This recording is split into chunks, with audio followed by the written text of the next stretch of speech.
Welcome. How's everybody doing? Hope you are doing well. My name is Andrew Kuhn, Focus Compounding, sitting next to Geoff Gannon. Jeff, how's it going today?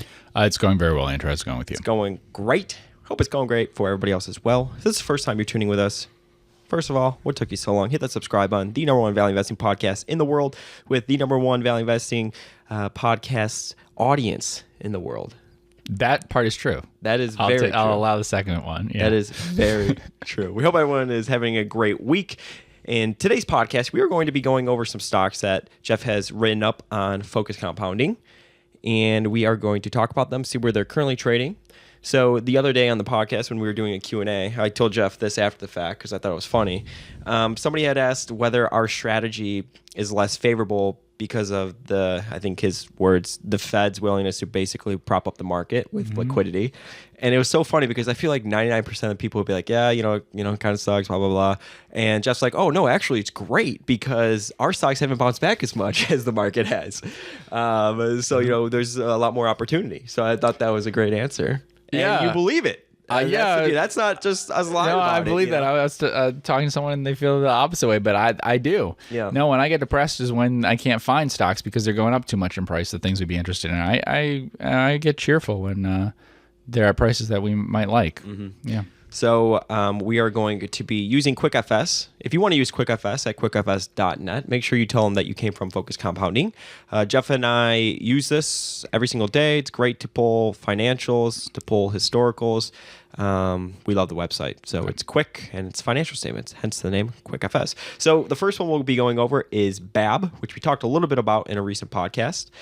Big Apple Bagel is what they own. Mm-hmm. This was a company that I did some scuttlebutt on. It's got a $3 million market cap, right? If you could believe that. They franchise and license bagel and muffin retail units under the BAB and My Favorite Muffin, which is MFM. They're in Illinois, Michigan, sort of that area. Yep. Think almost like a Panera Bread, that type of thing. Einstein Bagels. Current P/E's trading at 9 times earnings. Revenue's gone from $3 million in 2010 to $3 million in 2019. Negative CAGR of 0.3. Let's see. 10-year median margins on EBIT, 25%. 10-year median margins on free cash flow, 17.6%. So that's pretty good. And it's currently trading at an EV to free cash flow of 6 times. Mm-hmm. So it is very cheap. Yeah. So like return on capital and stuff doesn't really matter here because it's not growing and it's not likely to grow. You did some scuttlebutt on it. I just don't think they're likely to expand their franchises over time. The big issue here, I would say, is that there's a poison pill.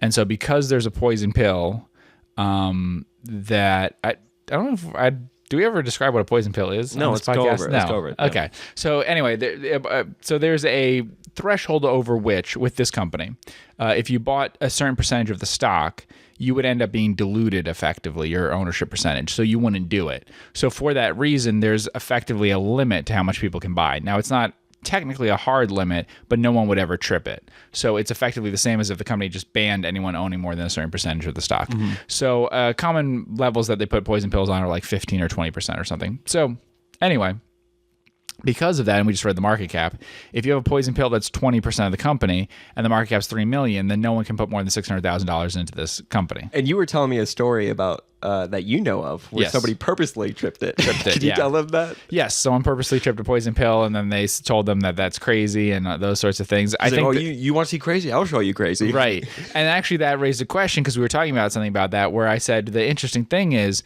the poison pill, it's like where Hank Paulson was talking about that you need an unlimited bazooka because then people will believe that you would, then you won't need to use it. The one odd thing about poison pill is that historically they haven't been very well tested in terms of actually implementing the method that's used.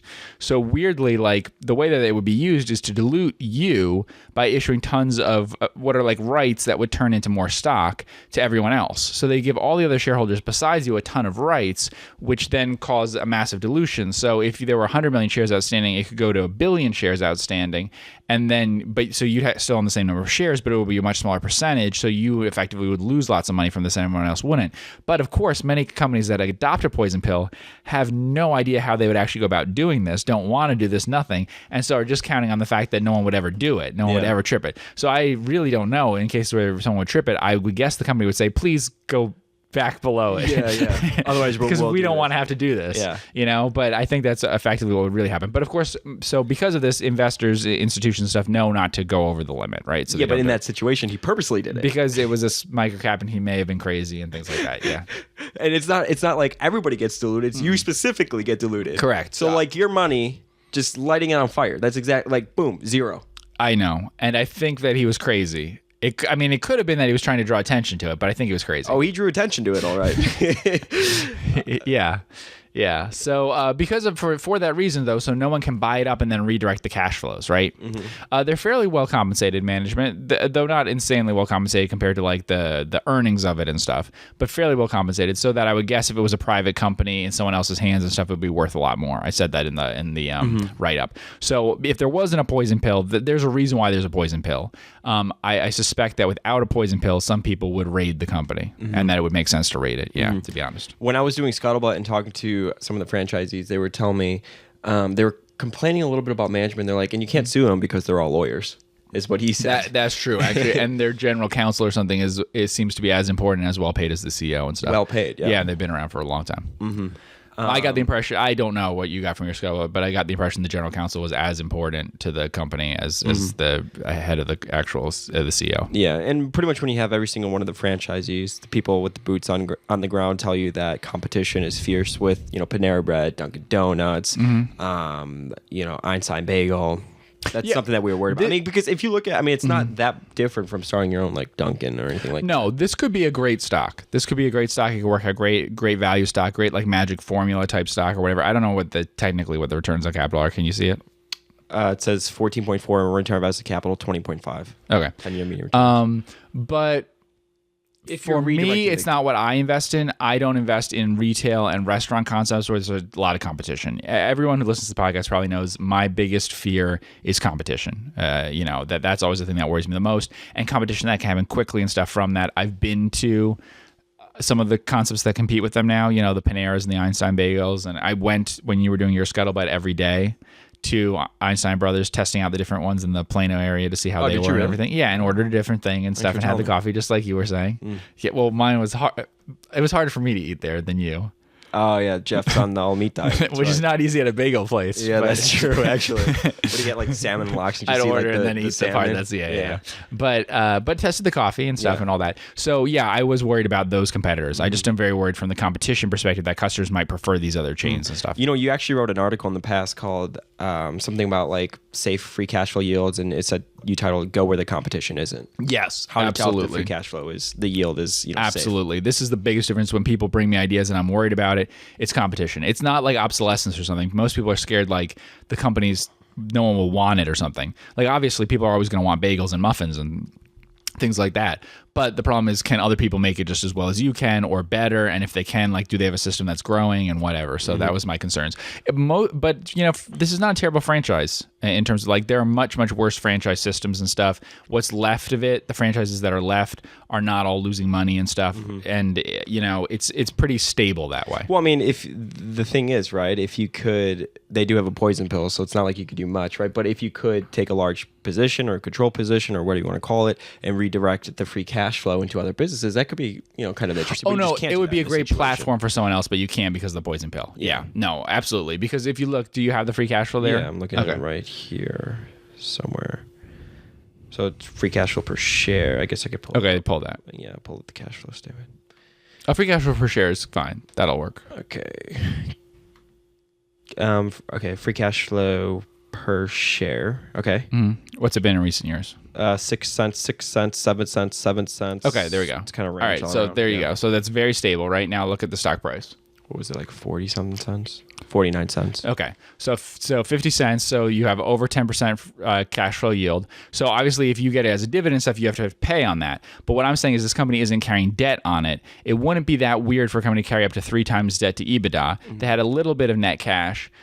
So actually, like if someone actually controlled the company or something, it would be very easy for them to allocate a large amount to some other business if they knew it and stuff. So I'm not saying that would work out or something, but I am saying if there wasn't a poison pill here, it's so small and so attractive as a cash flow thing. That's why there's a poison pill. Someone would go after it. Some hedge fund and something would go after it, or someone would. I wonder if they've had like when they implemented the poison bill, because they could do it basically whenever They they want. redo it every few years, so they did initially, and then they keep redoing it. They've never made it like a permanent poison pill. I'm not sure why not. You want to go over DVD? Sure. All right, DVD. Those old floppy disks. This things. also has a poison pill. Dover Motorsports. This is gonna be the poison pill episode. Yeah, right. That's good. This though. one's We've never weirder. done an episode on poison pills though. This one's even stranger. I don't remember the last time I've seen this.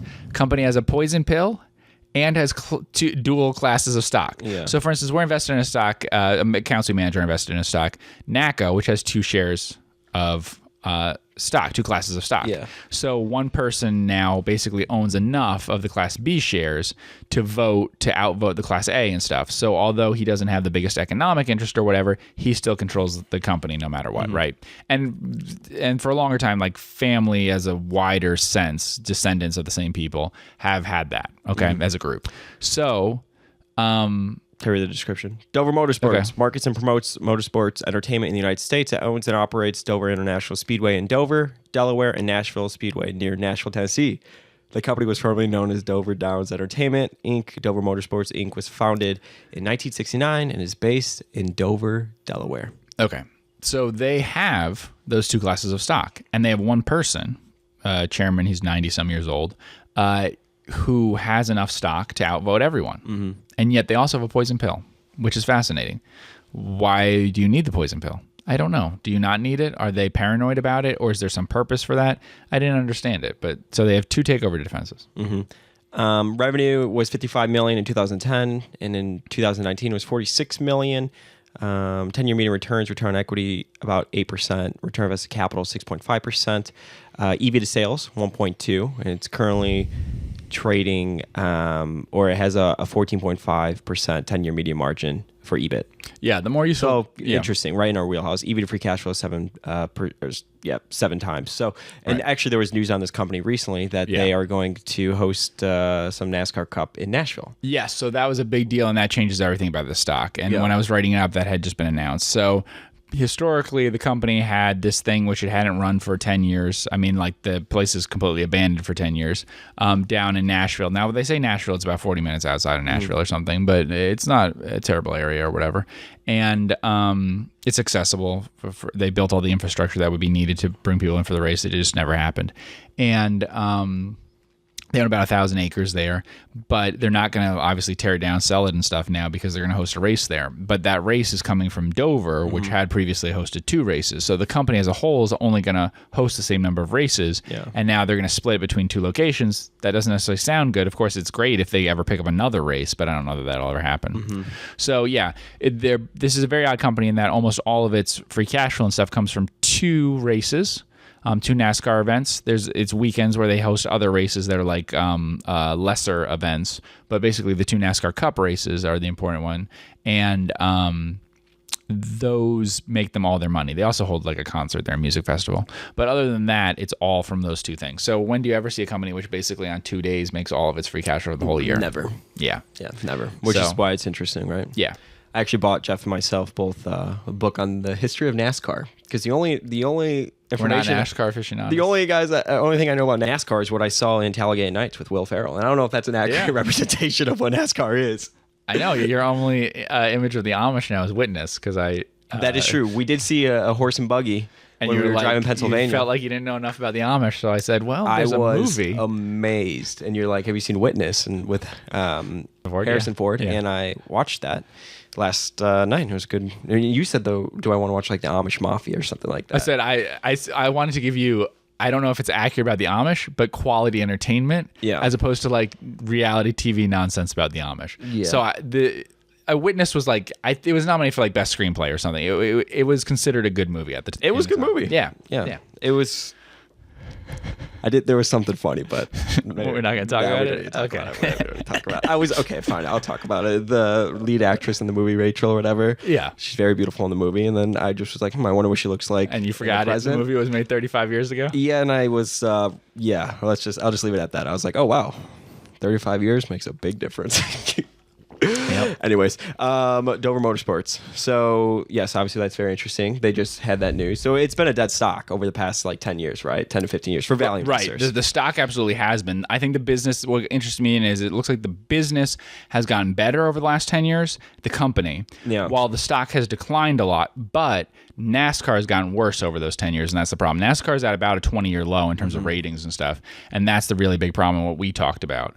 You know, that's hard. Yeah, I mean, if you look at in 2009, they had $43 million in debt, and now they're debt free. Yep. So they've paid down debt, which makes them much cheaper than they appear to be, because people keep looking at the market cap and stuff and not realizing the EV has declined much, much more, and it's the EV that matters. In terms of the free cash flow, you can see how much free cash flow they've built up over time. But the big thing is, what are they going to do? Why are they splitting between the two locations, right? So if they if they lost one of the races for some reason, which I'd be curious for people who know about NASCAR to tell me. I had trouble finding a case where a promoter had lost a race for reasons that I didn't think were totally legitimate. So like just NASCAR decided to take it away from them. But there are cases where a location has lost a race, certainly, and that'll happen this time. They're moving one from Dover to Nashville. That's why I wonder why they're doing that. Is it just to get more use of that park? Because even in an article, they're like they've employed one person for the past 10 years just to sit out there in the park all day. It was always speculative that they wanted that. This is a really interesting company because basically its whole history. So it also had a casino, harness racing track and stuff because the company Dover Downs Gaming was also part of this. They were the same thing at one time. Dover Downs was spun off, or this was spun off, whichever way, and then Dover Downs was bought by something bigger. If you go to the Dover location, you'll see there's a harness racing track. It's a horse racing track in it, and there's like gambling there. So that was the original purpose of it. But anyway, the thing is, the bad performance of this as a stock and stuff is largely because of all the other tracks, not Dover. So they own several tracks out in kind of central part of the country, Midwest maybe you could call it, and those never got NASCAR races. And Nashville had never gotten a NASCAR race for 10 years. It was sitting there. I mean, that track was built like 20 years ago or something. I mean, like a very long time ago, and never got a NASCAR race. Whereas Dover's been getting them for about 50 years. So it shows you the difference. So everything that they've made over time and stuff is all from Dover. And so as they gradually sold off everything else that was a drag, it's a very unusual business that way. You don't normally have like 4 properties or something over time. One of them makes money, 3 of them lose money, and you hold on to them for a really long time. But they're still holding on to Nashville. They're doubling down on it. So we'll see. Yeah, that's going to be an interesting one to follow. But again, no one can take it over. A very, very low market cap compared to what like NASCAR things have gone for historically. Yeah. We could go over one more. Otis. Otis? Okay. OTIS. I did Otis and Carrier are sort of the same breakup. So maybe this is not a good one to go over. over. They're both spinoffs. I mean, we can talk about them, but they're not. They won't be good to look at quick at best. Do you want to talk about them? Historical information. Sure. Okay. So Otis and Carrier are names that people should recognize. Carrier in air conditioning and stuff is probably where you recognize it, though they also do refrigerated trucks and things and stuff that are less visible to you. And then Otis is, well, I guess it's basically the leading elevator. I mean, it's basically an oligopoly around the world, so that there's no real leader. I always look when I'm in an elevator. Otis is, been big in elevators forever, and it's a spinoff from United Technologies. United Technologies was broken up, but there was an acquisition. It was breakup / acquisition kind of thing, and they had Carrier and Otis. The problem is I like Otis as a business a lot. I like Carrier less as a business. Carrier spun off cheap, Otis spun off expensive. So like I do the write-up. I mean, I don't do the actual write-up, but I do all the research, writing it down without looking at the stock price for a spin-off. So I really honestly do not know. I could look and it's going to say $20, it could say $60. I have no idea. And I know people that's hard to believe that you could be that different, but on smaller spin-offs it can be. There's times where I find a stock and I mean, like that's kind of what happened with NACO and stuff. Is I looked at it, what do I think the value is and stuff, then checked the stock price after the spinoff, and I'm like, wow, that's very different than what I expected. So Carrier was less than I expected, but I didn't like Carrier as a business as much as I had hoped before reading it. Now, why is that? Would you like more about Otis than Carrier? Oh, I like Otis a lot. So Otis's money is basically all made off its maintenance on the portfolio of elevators that it has around the world. And so that's an installed base that it has. And then people get these management contracts. And in certain countries like the United States and stuff, what happens is that a property owner, like say you live in a high-rise apartment building or whatever, they sign a deal for all of their elevators in that building sometimes, but also all around and stuff. Sometimes it's a broader one than that.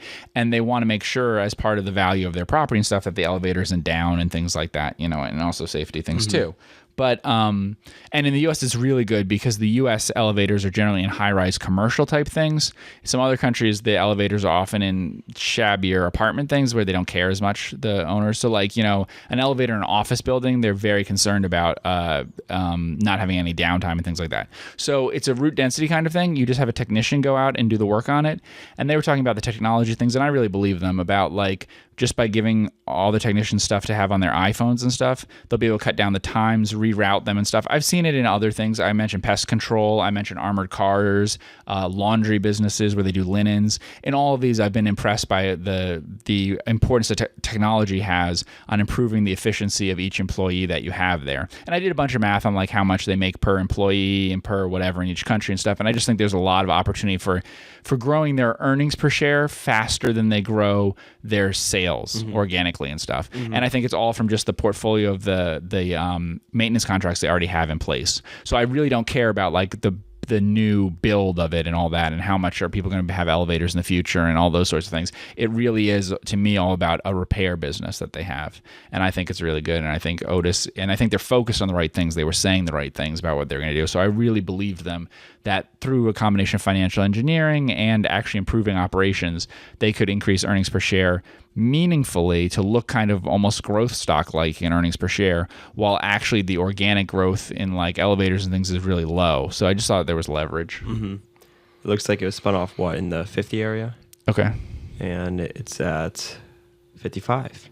Okay. I think in your write-up you had a price that you'd like to revisit $20 to $30 or something. Yeah, it was a lot less. Area. Yeah. How did you get a good feel for management? With capital allocation, stuff like that. It was just what their plan they said they were going to do. Yeah. There was really nothing else other than that. Cool. Well, I want to thank everybody so much for tuning in with Geoff and I on the Focus Compounding Podcast. We did use QuickFS, and if you'd like to sign up, go to quickfs.net. We use this every single day, all day, whenever we're researching stocks. And make sure you tell them that you came from Focus Compounding. If you're watching us on YouTube, hit the subscribe button. If you're listening on the podcast side of things, hit the subscribe button as well. And a rating and review goes a very long way. Hope you are liking the content that we are bringing you 5 times a week, having a lot of fun doing it. And that's because you are the number one value investing audience in the world. And we're definitely very appreciative of all of the support. I want to thank everybody so much for tuning in, and we will see you in the next podcast.